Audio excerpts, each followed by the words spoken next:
오늘 제목이 뭐냐면 진리가 무엇이냐. 이것은 빌라도가 했던 그 질문이에요. 오늘 본문에 나오는 그 질문인데 빌라도는 진리가 무엇이냐 이렇게 물었지 않습니까? 이것을 다른 말로 한다면 뭐냐면 무엇이 진리냐 이제 그런 뜻이기도 합니다. 그런데 우리가 진리가 무엇인지를 알아야 되지 않겠습니까? 과연 무엇이 진리인지 오늘 한번 짚어보도록 하겠습니다. 자, 첫 번째 그게 뭐냐면은 유대인의 지도자들 그들은 과연 진리에 사로잡힌 사람이고 진리를 이야기하는 사람들이고 진리를 대변하는 사람들인가? 그들은 정말 변하지 않는 그 진리를 가지고 있는 그런 지도자들인가 하는 것을 한번 짚어봅니다. 28절의 말씀 보면 그들이 예수를 가야바에게서 관정으로 끌고 가서 갔는데 그때가 언제냐? 새벽이라 그랬습니다.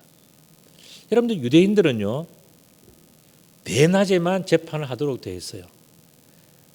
아직까지 밝아지지 않는 이 새벽에 사람들도 보지 않고 듣지 않는데 그때에 자기들끼리 모여서 하는 것은 이건 불법 재판이에요. 지금 오늘 이기는 말씀 보면은 유대 율법을 어긴 거예요. 유대 율법에는 어떻게 되어 있는가 하면은 해 뜨기 전에 몰래 행하는 재판은 다 불법 재판이에요. 그렇기 때문에 지금 본문에서 이야기하는 것은 뭐냐면은 유대의 지도자들도 지금 불법 재판을 행하고 있다. 무엇 때문에? 자기 욕심 때문에. 그들은 불법을 행하고 있다고 이야기합니다. 또한 유대의 지도자들은 왜 그들은 가야바에게서 관정으로 예수님을 끌고 갔을까? 여러분들 지난번에 우리가 살펴보았던 것처럼 이전 대제사장이었던 안나스가 자기가 이제 처리하기 힘드니까 자기의 사위 제사장인 이 가야바에게 예수님을 보냈지 않습니까? 이렇게 보낼 수밖에 없는 이유가 뭔가? 그리고 또한 가야바는 그렇게 자기에게 끌려오신 예수님을 자기가 처리하지 못하고 또다시 로마의 관정으로 로마의 관원들이 있는 그 관청으로 예수님을 다시 보냈지 않습니까? 왜 이렇게 예수님을 여기저기 다 끌고 다녀야 되는가? 왜 그랬을까? 그 문제는 그건 아주 간단해요. 그게 뭐냐면은 그들은 그 문제를 그들 스스로 해결할 수 없는 나약함이 있었기 때문에 자기들 스스로 그것을 해결할 수 없었기 때문에 예수님을 이리 보냈다 저리 보냈다 다 그렇게 하는 겁니다. 이렇게 볼 때에 유대의 대제사장인 이 가야바의 능력과 권한과 이 모든 것들은 아주 제한적이었고 불완전하였다는 것을 우리들은 이 성경을 통해서 자세하게 알 수가 있습니다. 대제사장 가야바는 종교적인 그러한 분야에서만 약간의 고난이 있었을 뿐이지 아무것도 할 수 없는 그런 나약한 사람이었어요. 더군다나 이 변질된 유대의 율법은 더 이상 온전한 진리가 될 수가 없었습니다. 그래서 원래는 율법은 정말 올바른 것이고 또 모든 사람들에게 필요한 것이고 대단한 것이었지만 오랜 역사를 지나면서 변질되고 그다음에 사람들이 그것을 또 너무 우습게 생각하고 이렇게 되니까 율법이 권위를 다 잃은 거예요. 율법은 옳았지만 그것을 행하는 사람들이 전부 다 자기의 욕심대로 자기의 생각대로 하니까 그 율법이 율법되질 못했던 겁니다. 또한 28절 하반절에 보면 그들은 더럽힘을 받지 아니하고 유월절 잔치를 먹고자 하여 관정에 들어가지도 아니했다 그랬습니다. 어떻게 보면 이들은 그나마 바르게 살아보려고 노력하는 점들을 우리가 좀 느낄 수가 있어요. 그들은 나름대로 노력은 했지만은 그러나 그들은 진리가 아니었기 때문에 그들이 하는 모든 일들은 불완전했고 또 노력은 했지만은 그것을 참 옳다라고 인정해 줄 수가 없는 그런 부분들이 여기저기 이 본문 속에서 다 우리가 볼 수 있는 것입니다. 그러니까 결론적으로 말씀드린다면 뭐냐? 유대의 지도자들은 그들은 진리에 대해서 알고는 있었지만 그 진리를 정말 온전히 드러내고 설명하고 실천해 나가는 그런 사람이라고는 볼 수는 없다 하는 겁니다. 두 번째 나오는 부류가 뭐냐면 바로 로마의 총독 빌라도의 모습이에요. 로마의 총독 그는 이 유대의 대제사장들보다는 굉장히 더 파워풀했고 또 로마의 법을 집행하는 집행관이기 때문에 그가 하는 말은 곧 법이요 진리였습니다. 그런데 그는 정말 변하지 않는 진리라고 말할 수 있을 것인가 하는 겁니다. 여러분들 빌라도라고 하는 단어는요, 필라테라고 하는 그런 겁니다. 여러분들이 요즘 이제 지나가다 보면은 필라테스 하는 그런 뭐 광고들을 많이 보지 않습니까? 그 보면 그게 뭐냐면은 필라테라고 하는 것은 뭐냐면은 이게 창이라는 뜻이에요. 막대기. 그러니까 아마 그 운동 필라테스의 운동은 막대기로 하는 운동에서부터 전해 내려져온 그런 아마 운동 방법이겠죠. 어쨌든 이름이 이제 그런 의미가 있는 그 빌라도 그 이름, 그 총독의 이름이 바로 그런 의미가 있다는 겁니다. 근데 이 사람은 주후 26년부터 36년 사이에 유대를 지배했던 그런 총독입니다.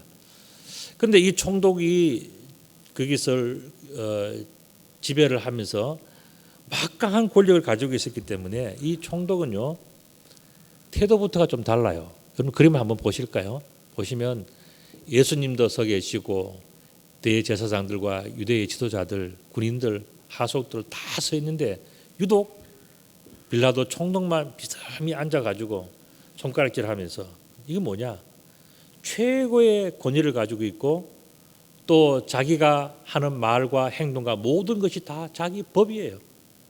그러니까 모든 사람들이 생각할 때 무엇이 옳으냐 생각할 때는 빌라도 총독에게 물어봐고 그 총독이 원하는 것이 모든 것이 곧 진리고 법이다 하는 것을 보여주는 장면입니다. 다음 그림에도 보시면은 이 빌라도가 지금 예수님에 대해서 뭐라고 이야기하냐 그게 바로 법이 되어버리고 그것이 그 시대의 진리가 되어버리는 바로 그것이 오늘 본문의 배경입니다.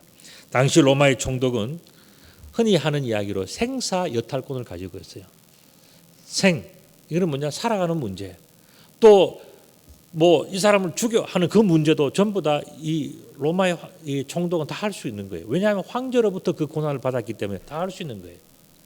그리고 그 살고 죽는 문제를 줄 수도 있고 뺏을 수도 있는 여탈을 할 수 있는 바로 그것이 바로 로마 총독의 권한이에요. 그러니까 이 사람은 최고의 권력자라고 이야기할 수가 있는 것이죠. 또한 29절 하반절에 보면은 너희가 무슨 일로 이 사람을 고발하는가라고 이야기했고 31절 하반절에서도 너희가 그를 데려다가 너희 법대로 재판하라.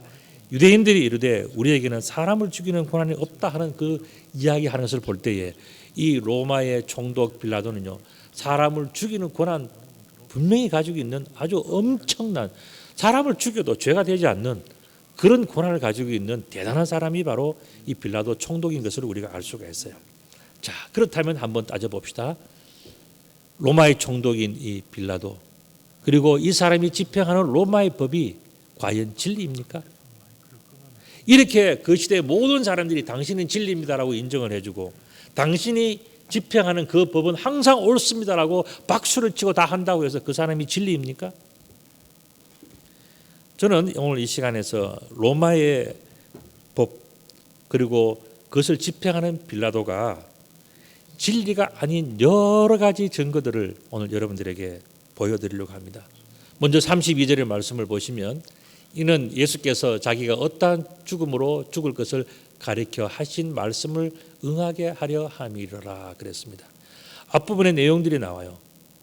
예수님께서 어떠한 죽음으로 죽으실 것인가를 보여주는 바로 그 내용입니다. 그런데 그 내용은 우리가 언뜻 보면은 빌라도가 예수님을 그렇게 심판을 했기 때문에 예수님은 그렇게 십자가에 못 박혀 돌아가시는가 보다 착각할 수 있지만 성경은 그렇지 않다는 거예요. 신명기 21장 22절 23절의 말씀을 보면 뭐라 되냐면 이미 오래전에 이미 하나님은 다 말씀하셨어요. 그 내용의 핵심이 뭐냐면은 나무 위에 달리시는 하나님으로부터 버린 자가 나올 것이라고 이미 다 예언을 한 거예요. 우리가 언뜻 보기에는 빌라도가 대단한 권력을 가지고 있고 그가 진리이고 그가 법을 집행하기 때문에 그의 권한 때문에 예수님이 죽으신다라고 생각하지만 성경에서 지금 이야기하는 내용이 뭡니까? 그게 아니다. 이미 하나님께서 계획이 계셔서 오래전에 빌라도가 태어나기도 훨씬 전에 하나님은 이미 계획을 가지고 진행하셨기 때문에 이미 오래전에 하신 하나님의 예언 아래에서 로마의 총독 빌라도가 무언가를 하고 있는 것이지, 지금 빌라도가 무슨 진리이기 때문에, 빌라도가 무슨 권한을 가지고 있기 때문에 되는 것이 아니라고 분명하게 말씀하십니다. 저는 이 말씀을 보면서 생각했던 것이 뭐냐면, 바보 빌라도다. 왜 바보 빌라도인가? 남들은 최고다, 그 사람이 다 옳다, 전부 다 그 사람이 진리다라고 다 인정하는 그 시대에 그 핵심이 인물이 바로 총독 빌라도, 유대에서는 최고의 인물이에요. 그런데 저는 바보 빌라도라고 생각합니다. 왜 그런가 하면 성경을 가만히 보니까 아는 게 하나도 없어. 33절 말씀 한번 보실까요? 내가 유대인의 왕이냐? 몰라. 34절 내가 무엇을 하였느냐? 몰라요. 37절에 내가 왕이 아니냐? 몰라요. 38절에 진리가 무엇이냐? 진리도 몰라. 모르는 게 이렇게 많은데 딴 별명을 붙여줄 수가 없어요. 바보 빌라도, 그것밖에 없어요. 아무것도 알지 못함을 스스로 입장한 그런 바보 빌라도. 빌라도뿐이겠습니까? 자신이 진리가 아니며 진리를 소유하지도 못하고 또한 진리가 무엇이냐고 묻는 수많은 사람들, 저와 여러분들을 비롯해서 우리가 정말 진리를 안다면 그 진리 한번 목숨을 걸고 멋지게 한번 인생을 살고 제대로 살 수 있지 않겠습니까? 그런데 가만히 보면 세상에 있는 수많은 사람들이 진리를 모르기 때문에 우리가 무엇에 집중을 해야 될지, 어떻게 살아야 될지 모르고 그냥 살아가는 거예요. 밥 먹고 잠자고 일하고 그냥 살아가는 거예요. 진리가 무엇인지를 알아야 뭔가 좀 집중을 하고 의미 있게 보람 있게 인생을 살지 않겠습니까? 근데 그게 없이 그냥 살아가는 거예요. 그냥 돈 벌고 자식 낳고 공부하고 취직하고 그냥 그렇게 살아가는 거예요. 이건 뭐냐? 어떻게 보면요, 빌라도하고 비스무리한 그런 모습이에요. 그래서 저는 오늘 여러분들과 함께 고민하고 싶은 것이 있어요. 그게 뭐냐면은 바로 오늘 본문의 제목입니다. 빌라도가 고민했던 그 고민, 진리가 무엇일까 하는 바로 그 문제입니다. 다른 말씀으로 드린다면 무엇이 진리일까 하는 그 문제예요. 어렵기 때문에 제가 힌트 3가지를 드립니다. 자, 먼저 첫 번째 힌트예요. 본문 속에 나타난 첫 번째 힌트가 있습니다. 그게 뭐냐면은 예수님께서 주신 힌트예요. 그게 뭐냐면은 진리는 이 세상에 속한 것이 아니다 그랬어요. 이 세상에 속한 것이라면 그건 진리가 아니죠. 적어도 영원 불변하고 정말 확실한 그 무엇이라면 이 세상에서 속해져 있는 변하는 것이 아니어야 된다는 거예요. 이 세상에 있는 것은 다 변하고 있지 않습니까? 그 변하지 않는 진리, 이 세상에 속하지 않는 그것이라야 진리라고 이야기를 할 수가 있는 거예요. 그것이 무엇일까? 예수님께서도 설명을 이렇게 하셨습니다.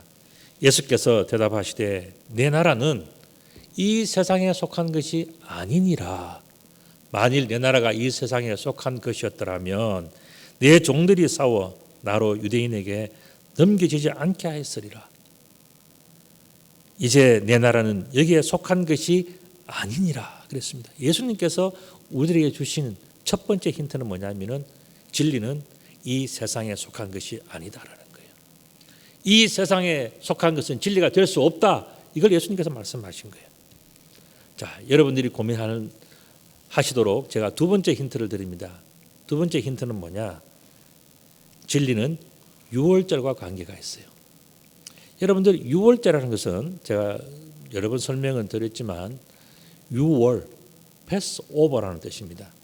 이것은 히브리어로는 페사, 그다음에 우리 헬라어, 오늘 요한복음 성경에는 뭐라고 어떤 단어를 쓰냐면은 바로 파스카라고 하는 그런 단어를 씁니다. 파스카. 이 뜻은 넘어간다, 또 놓아준다라고 하는 바로 그 단어예요. 오늘 보면 28절의 말씀 보면 그들이 예수를 가야바에게서 관정으로 끌고 가니 새벽이라. 그들은 더럽힘을 받지 아니하고 유월절 잔치를 먹고자 하여 관정에 들어가지 아니하더라 하면서 이 시기가 유월절인 것을 우리들에게 힌트를 주고 있는 거예요. 지금 이 요한은 이 글을 쓰면서 이 시기에 예수님께서 지금 잡혀가시면서 당하는 모든 일들, 특별히 오늘 진리가 무엇인가에 대해서 설명하시면서 이 유월절이라고 하는 것이 굉장히 중요한 힌트인 것을 우리들에게 암시해 주고 있는 겁니다. 또한 39절의 말씀 보면 유월절이면 내가 너희에게 한 사람을 놓아주는 전례가 있으니 그러면 너희는 내가 유대인의 왕을 너희에게 놓아주기를 원하느냐 하면서 이 본문의 그런 모든 흐름들이 유월절과 아주 밀접한 관계가 있는 것을 우리들에게 알려주고 있어요. 여러분들 다시 한번 유월절의 문제를 한번 생각해 보십시오. 유월절은 뭐예요? 그건 바로 출애굽 사건을 이야기하는 겁니다.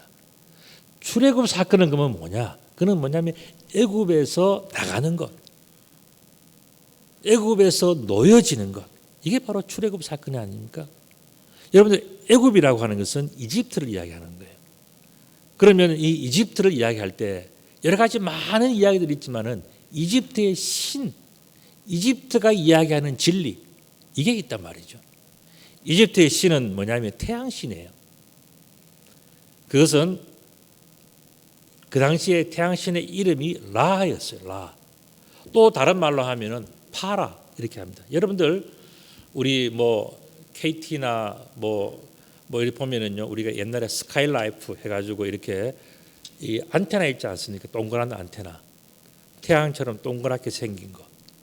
이게 다른 이름이 뭔지 압니까? 파라볼레 안테나예요. 이게 뭐냐면은 태양처럼 생겼고 태양에서부터 태양을 바라보면서 전파를 받아서 또 그것을 또 탁 뿌려주는, 빛처럼 뿌려주는 그런 기능을 하는 것이 그게 파라볼레 안테나예요. 그래서 쓰는 단어 파라라는 단어가 바로 그런 거예요. 태양이라는 뜻입니다. 이집트 사람들은 자기들이 섬기는 그 신을 파라라고 불렀습니다. 그래서 성경에서 우리 번역할 때 뭐라고 하는지 아십시오? 뭐죠? 바로. 그래서 이집트의 왕은 성경에서는 바로왕 하는데 그 바로왕이 뭐냐? 파라예요. King of Pharaoh예요. 파라예요. 파라. 자, 그러면은 그 사람들은 왜 이 태양을 보면서 신이라고 생각했냐? 그는 바로 자기 조상들의 무덤에서 그림을 보고 뭘 보고 해도 옛날에서부터 있던 그 태양은 지금도 우리가 보고 있어요. 그리고 또 자기들이 생각해 볼 때는 우리가 보는 태양은 우리의 후손, 저 먼 후손에도 여전히 그 태양을 볼 수 있을 것 같다라고 그들이 확신을 하니까 세상에는 변하지 않는 것은 태양밖에 없다. 그리고 태양이 가려워지니까 농사도 안 되고 사람도 안 되고 전부 다 죽은 그 모습을 그들이 느꼈지 않습니까? 그러니까 제일 두렵고 제일 존경스럽고 제일 부러웠고 정말 세상에서 가장 최고라고 생각하는 것이 뭐냐? 그들이 생각할 때는 태양이었어요. 그래서 그들은 태양 바라보면서 절을 하고 섬기고 태양의 모든 것을 다 걸어가지고, 그래서 이집트는 태양력이 나온 그런 나라예요. 오늘날 우리들이 쓰는 그 태양력의 기초가 이집트에서부터 나온 거예요. 자, 태양신은 어떻게 생겼느냐? 그림을 보시면 이렇게 생겼습니다.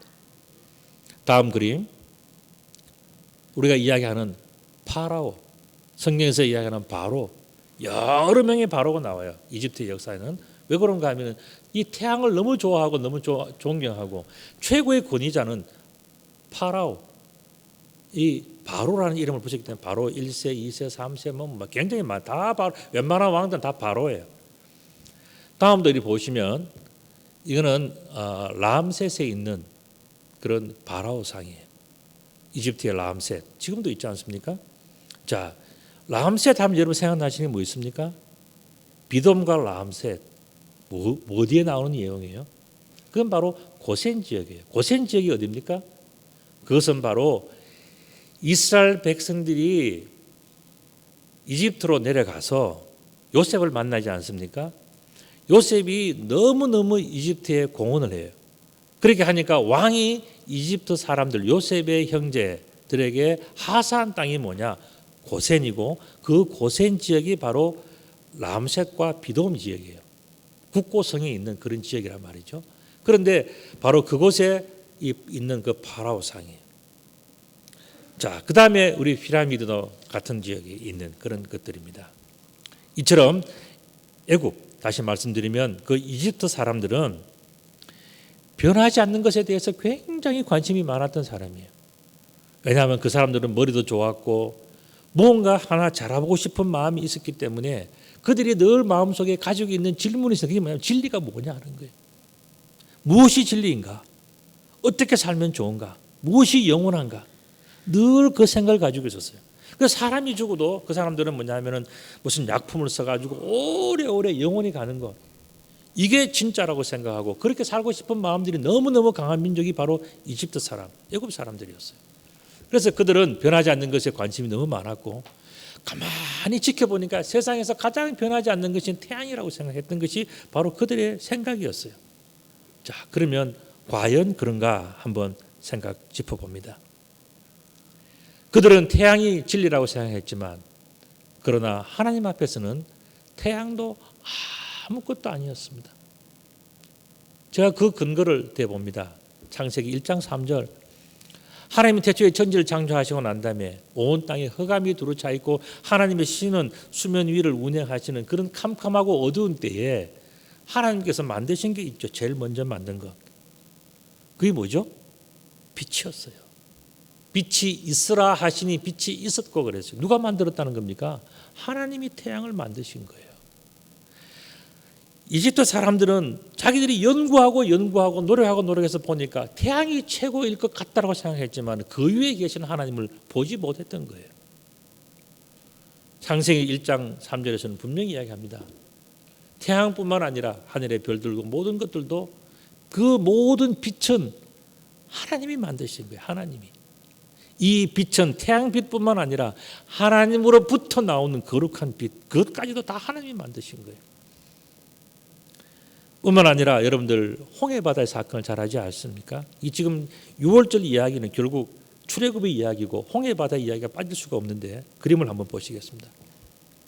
모세가 지팡이를 들어 홍해를 치니까 바다가 갈라졌고 그 바다가 갈라질 수밖에 없었던 것은 뭐냐면 뒤에서 애굽 군인들이 쫓아오니까 이제는 더 이상 피할 데가 없고 그때 모세가 기도하면서 그 지팡이를 쳤을 때에 바다가 갈라진 사건 아니겠습니까? 다음 그림을 보시면은 그 바다 갈라진 틈으로 이스라엘 백성들이 홍해를 바다를 건너요. 그 홍해 바다를 건너고 난 다음에 그 다음에 어떻게 되었습니까? 다음 그림을 보시면요, 뒤를 따라오는 애굽의 군인들은 다 수장되어 버립니다. 여러분들 애굽의 군인들 하면요, 그 당시에는 어떻게 하냐면 이거는 왕의 군대예요. 신의 군대예요. 그 신이 누구죠? 라. 또 다른 말로 하면 파라오.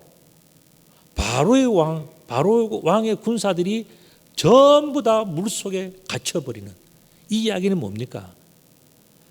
태양신이 물속에 처박히는 그 사건이 하나님의 명령 한마디로 되어진 그 사건이 바로 홍해바다에 수몰되어지는 애굽의 군사들, 바로 그 이야기예요.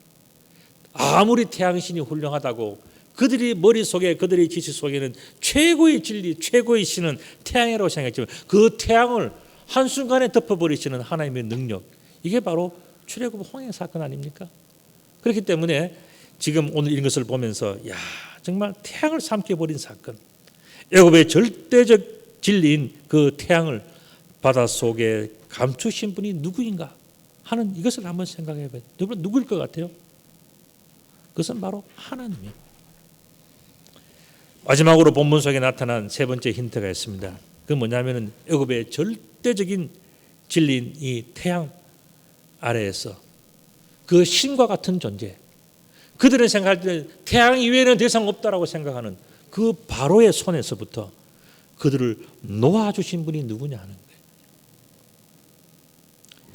태양 아래에서 그들을 놓아주신 분이 누구입니까?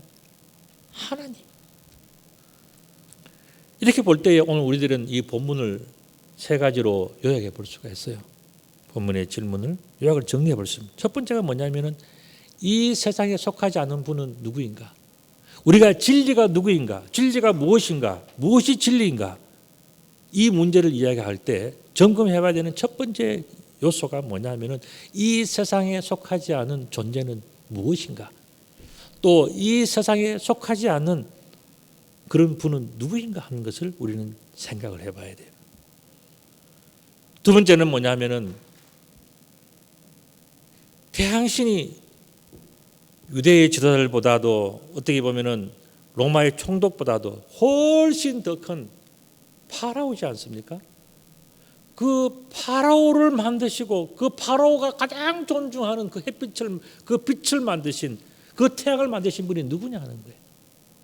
적어도 그 정도는 돼야 진리라고 이야기하지. 매일 똑같이 태양이 뜬다고, 수백 년, 수천 년 동안 똑같이 태양이 뜬다고 그 태양을 전부로 생각하는 것은 어리석은 거라는 거예요. 정말 중요한 것은 그러한 태양을 누가 만들었나, 이걸 생각할 줄 알아야 진리를 바르게 안다는 것입니다. 그 다음에 거짓과 흑암과 죽음에서부터 우리를 놓아주시는 분이 누구냐 하는 거예요. 그래서 오늘 이 본문의 배경에 유월절이라고 하는 것은 굉장히 중요한 우리들에게 힌트를 주고 있는 거예요. 유월절 사건을 기억하느냐. 그때 모든 사람들이 흑암에서, 죽음에서, 또 노역에서 너무너무 힘들어서 우리는 더 이상 살 수 없을 것 같다, 하나님 제발 좀 살려주십시오, 너무 힘듭니다, 어렵습니다 할 때 누가 우리를 도와줬나? 바로가 도와줬느냐? 그게 아니라는 거예요. 가장 절대적인 그 진리, 변하지 않는 완벽한 파워가 약속대로 그 바로를 무너뜨리고 자기 백성들을 해방시켜줬다는 이 사실이 중요한 거예요. 이렇게 볼 때 이 세 가지를 다 갖춘 분이 누구겠습니까? 하나님이에요. 그렇기 때문에 우리는 오늘 어떻게 보면 참 어리석은 사람이었죠. 자기로서는, 자기는 그 시대 중에서는 제일 똑똑한 사람이었는데 지금 우리가 성경을 통해서 볼 때는요, 가장 어리석은 사람이에요. 그 사람이 누구라고요? 총독 누구? 빌라도. 그 빌라도가 던졌던 질문이 그게 뭐였습니까? 진리가 무엇이냐? 무엇이 진리냐? 바로 그 부분이었어요. 왜냐하면 돈도 가졌죠, 명예도 가졌죠, 권력도 가졌죠, 모든 걸 다 가졌는데 정말 진리를 안다면 거기에 한번 자기 인생을 걸어서 멋지게 한번 성공할 수 있는 모든 조건을 갖춘 사람들이 바로 총독 빌라도예요. 이 사람이 진리가 얼마나 궁금했겠습니까? 정말 그 이상 뭔가를 해보고 싶었던 마음이 이 빌라도에게 있었단 말이죠. 그런데 몰라. 진리가 무엇인가? 무엇이 진리인가? 이게 바로 빌라도의 질문이었어요. 그렇다면 정답이 뭘까요? 바로 하나님이에요. 오직 하나님만이 진리. 예수님께서 빌라도에게 해준 답이 바로 이거예요. 빌라도는 그렇게 많은 것을 가지고 있고 많은 것을 알고 있었고 로마의 법에 가장 정통하고 자기가 하는 말은 그것이 곧 진리고 법이고 더 이상에 없는 그런 그 시대의 존재가 적어도 유대 지역에서는 누구였냐면 바로 총독 빌라도였어요. 그런데 이 빌라도 한번 조사를 해보니까 아는 게 없어. 특별히 진리가 무엇인지도 몰라요. 그런데 예수님은 손도 묶여 있고 정말 뺨도 맞고 다 하면서도 예수님은 정말 진리에 대해서 이야기하고 계시는 거예요. 하나님이 진리다. 하나님만이 진리다. 이렇게. 그런데 오늘 본문 마지막에 어떻게 되는지 아십니까? 하나님만이 진리임에도 불구하고 오늘 본문의 마지막에 보면요, 이런 이야기가 나옵니다. 그들이 또 소리질러 이르되 이 사람이 아니라 봐라. 안타까움이 여기 있는 거예요. 하나님이 진리이고 하나님이 생명이고 하나님이 우리의 모든 것을 다 정말 흔히 하는 말로 몰빵해서 우리가 거기에 목숨을 걸고 충성하고 헌신하고 다 해야 될 진리인데 정말 그 모든 것을 다 가진 그 사람들은 너무 많이 가졌고 너무 편하고 아무런 생각 없이 살아가니까 딴소리를 하는 거예요. 이게 안타까움이에요. 그냥 딴소리를 조용히 부끄러워서 하는 소리도 아니고 소리를 지르면서 이 사람이 아니다. 지금 진리이신 하나님이 이 땅에 백성들을 구원하시고 도와주고 함께 해주기 위해서 엄청난 사랑과 축복으로 다가오셨는데 사람들이 느끼는 마음의 태도는 뭐냐면 이거 말고 딴 거 이렇게 얘기한다는 거예요. 진리가 눈앞에 있고 진리가 그 어리석은 사람에게 지혜를 이야기해 주지만 그 사람은 진리를 알지도 못하고 듣지도 못하고 마음에 이해하지도 못하고 이렇게 살아가는 것이 뭐냐? 이게 바로 눈이 가려워지고 귀가 막혀지고 마음이 둔해진 사람들의 그 모습이라는 것입니다. 그래서 요한은 일찍이 이렇게 이야기했습니다. 8장 32절에서 진리를 알아야 된다 그랬습니다. 우리는 모두 다, 세상의 모든 사람들은 사실은 진리를 잘 모르는 사람들이에요. 진리에 대해서 익숙하지 않은 사람들이에요. 저도 그렇고 여러분 다 그래요. 그러나 우리들이 해야 하는 일, 또 할 수 있는 일이 있다는 겁니다. 그게 뭐냐면은 오늘부터라도 내가 진리를 알아야 되겠다. 진리가 뭐라 그랬죠? 하나님. 내가 하나님을 보다 더 알아야 되겠다. 내가 하나님에 대해서 자꾸 내가 가까이 가야 되겠다. 이런 마음이 있는 사람은요, 진리를 품은 사람이에요. 진리를 붙든 사람이에요. 진리를 누릴 수 있는 사람이에요. 그런데 진리를 알고 싶지 않고 진리를 가르쳐 주면은 싫어하고 진리가 대해서는 가치를 모르는 사람은요, 성경에서 뭐라 그랬습니까? 돼지에게 진주를 주는 거랑 같다 그랬어요.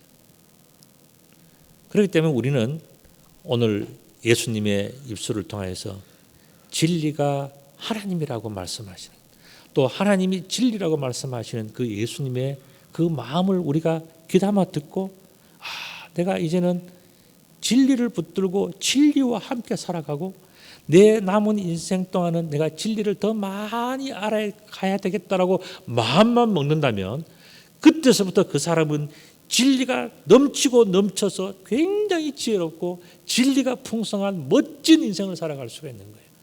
예수님은 바로 그것을 우리들에게 말씀해 주신 거예요. 자, 이렇게 볼 때 오늘의 결론입니다. 뭐냐면은 하나님을 아는 우리들, 우리가 참 부족하고 우리가 어떻게 성경을 다 알 수 있겠어요? 우리는, 저도 그렇고 여러분도 그렇고 우리는 성경을 조금밖에 몰라요.